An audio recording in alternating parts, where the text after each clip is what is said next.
She flew home while sister was in labor. Selfish or not? TLDR. Went on a work trip with 2 junior employees, not on my team. And they missed the flight home because they went sightseeing the day we were leaving.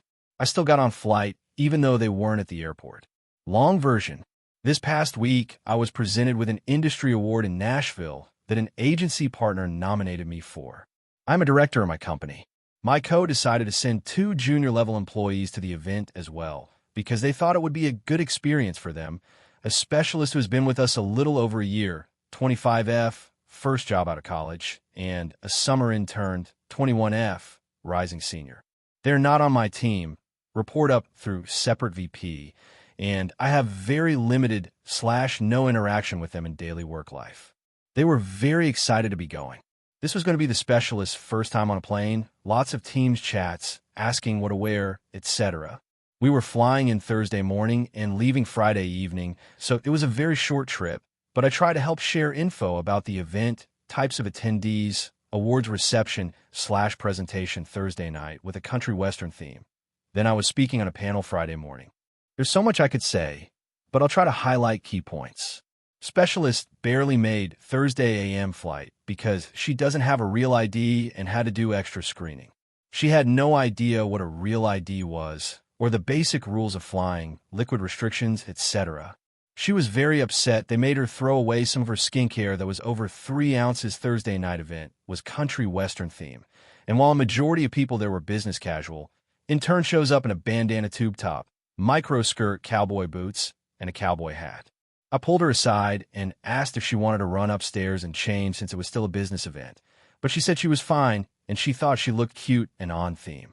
After ceremony, I invite them to join me with some colleagues I knew from other companies in the hotel bar, but they tell me they want to check out Broadway. I make a face and say this would be a good networking opportunity. They make "come on, mom" jokes, and so I tell them to be safe and remind them the time and location of first session the next day. Text them around 11 p.m. that I hope they got back safe. No response. Went to bed. Text them the next morning offering to meet them for coffee before morning sessions. No response. No idea if they actually attended any sessions or saw my panel, but I did find them in the hotel lobby afterward looking incredibly hungover. Have about 2 hours after event is over, and before we need to go to the airport, I invite them to late lunch with our agency partners. They decline because they want to go to the Country Music Hall of Fame. Again, make a face and say, I don't know if they will have time, and I think it would be a good opportunity for them to spend time with our agency. They act like I'm the wet blanket, so I tell them I'm leaving for airport from the hotel at 4 p.m. sharp and meet me in lobby so we can share a lift. Text them at 3:45 p.m. that lift is arriving in 15 minutes. No response. Text them that lift has arrived and I'm leaving for airport. No response. Text them when I get to airport and tell them security line is long. Neither had pre-check. No response. Text them when I get to gate to please give me some sign of life. In turn, sends very short response about 10 minutes later. In lift, there's traffic. Nothing else. Text them flight is starting to board. No response. Text them when I'm in my seat that boarding is about to end. No response. Doors close. They don't make it. Put my phone in airplane mode. Land a couple hours later to a barrage of texts from them. They're stranded in Nashville. Don't know what to do. How to rebook. Who to call for help, etc. I also have an angry voicemail from specialist mom that I abandoned her daughter in Nashville. She has never flown and has anxiety. She's having a panic attack at the airport and needs medical attention. She could be human trafficked.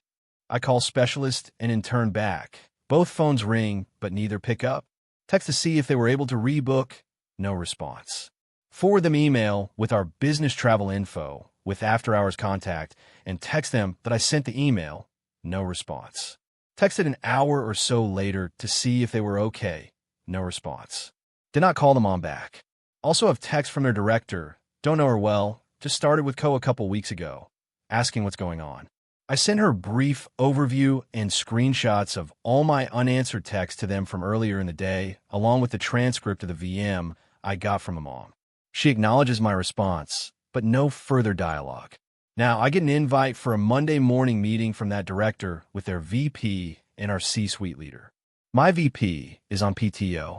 I feel like these are adults. I was communicative, and I'm ultimately not responsible for their decisions. But you tell me, AITA here? Update. Insert It's Me Wicked meme here. This whole fiasco has really challenged my Reddit skills. LOL. Here's my update after my meeting this morning. If there is a better way to post it that won't get me in Reddit jail. LMK. Meeting over. CMO didn't join. It was other VP and director, plus the internship coordinator, who is in HR. VP asked all the questions. It was over Teams, on camera, recorded, almost comically formal, like I was being deposed or something.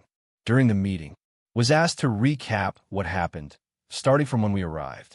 I was prepared, had all my key points. Kept it factual on my actions, no speculation on their actions. I shared my phone screen live, went through the text messages with timestamps and the voicemail from Specialist Mom. I was asked if I had requested or encouraged Specialist to put any expenses on her P card. This question took me by surprise. I said I didn't even ask or consider that she had a P card, and beside the lift from airport to hotel, which I scheduled/paid for, I was never outside of the hotel/official conference activities with either Specialist or intern that would have required any sort of payment. I did say I would consider it to be her line manager's responsibility to make sure she understood our travel and expense policies prior to traveling. I was asked if at any point I had reached out to anyone at the office about anything that was transpiring, to which I said no. I certainly intended to when I returned, but we're talking about everything that happened within a 32-ish hour window. All while I was trying to focus on what I was sent there to do, participate as a panel member of the conference, attend other presentations, take advantage of face-to-face time with our agency, and accepting my award. I said I felt it was reasonable to believe any other attendees would have expectations for participation and outcomes set by their leadership team, especially when coming from another department, where I wouldn't be knowledgeable about their goals and objectives. Similarly, if there were different expectations of me based on other co-attendees, I would expect that to be clearly communicated in advance. I was not asked if I thought intern and/or specialist should receive any sort of reprimand, and I didn't feel comfortable trying to interject something like that based on the flow of conversation. I'm under the impression that they're meeting with specialist and interns separately, but my meeting was first. After the meeting, I debriefed with a trusted colleague, who shared the following from Friday water cooler chats. I definitely offended intern by pulling her aside about her outfit. She posted it to Snapchat with a caption about it, and some other intern/employee saw it. Dying to know what exactly it said, but coworkers said everyone who did see it agreed it was inappropriate for a work event. Allegedly, Specialist Mom had once called previous director, who left, director in meeting today replaced him, about Specialist's working hours. It is known that several months ago, Specialist was pulled off a high-profile project team. Apparently, when she was asked to put in some evening and weekend hours to meet a deadline, Mom called director and complained. Don't know if I believe this to be true, but Mom stepping in could be a pattern. What I'm hoping helps validate my testimony is separately on Friday, one of my agency partners I was with emailed my CMO about a conversation we had after the ceremony on Thursday evening with some ideas he had. Typical agency sales-wise stuff, but he also unknowingly corroborated my alibi on Thursday night. So, that's where we are at. Last night, I had convinced myself this all would result in me receiving a big apology or acknowledgement of wrongdoing, and that I shouldn't have had to deal with this, etc. But I didn't, which makes me feel this is still a bit unresolved. I did send all my notes to my VP on Sunday, but his PTO is medical related, and I know he's not able to really check in, so just keeping my head down until I hear anything else.